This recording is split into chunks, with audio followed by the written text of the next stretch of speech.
조국 전 법무부 장관 부인 정경심 교수가 최근 뇌종양과 뇌경색 진단을 받은 것으로 알려지면서 검찰은 고민에 빠졌습니다.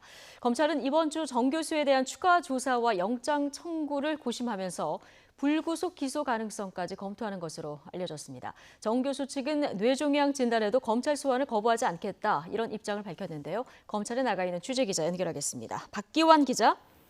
네, 서울중앙지검입니다. 네, 악화된 정 교수의 건강이 조국 전 장관 사퇴의 결정적인 이유다. 이런 얘기도 나왔는데요. 지금 어떤 상태로 확인이 됐습니까?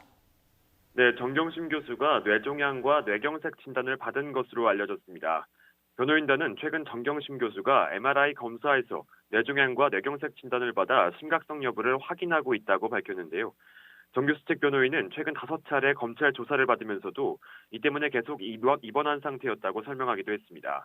조 전 장관이 사퇴를 발표한 그제 조사에서는 오전 9시 반쯤 출석해 5시간 동안 조사를 받다가 정 교수가 조사 중단을 요청해 병원으로 돌아가기도 했습니다.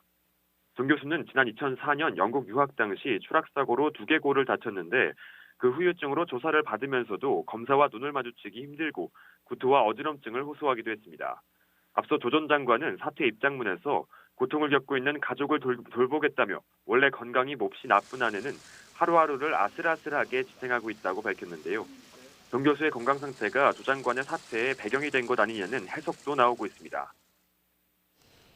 네, 무엇보다 앞으로 검찰 수사가 어떻게 될지가 관심인데요. 정 교수에 대한 추가 조사는 어떻게 됩니까? 네, 조만간 이루어질 것으로 보이는데요. 정 교수 측은 뇌종양 등 진단을 받았지만 검찰의 출석 요청을 거부하지는 않겠다고 밝혔습니다. 건강에 무리가 가지 않는 선에서 조사를 계속받겠다는 취지인 것으로 해석됩니다. 또 정 교수의 진단서도 아직 제출되지 않은 것으로 알려졌는데요. 일단 검찰은 조만간 정 교수를 한 차례 더 소환해 조사할 것으로 보입니다.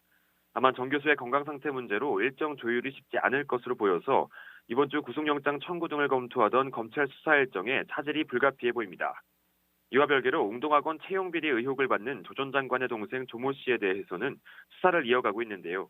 교사 채용을 대가로 수억 원을 받았다는 건데 이 교사 채용 시험이 정 교수가 재직했던 동양대학교에서 출제된 것으로 알려졌습니다.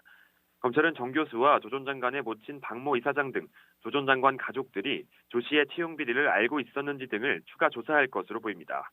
이후 한 차례 영장이 기각된 조 씨에 대해서도 조만간 다시 불러 조사를 마무리한 뒤 다시 구속영장을 청구할 계획입니다.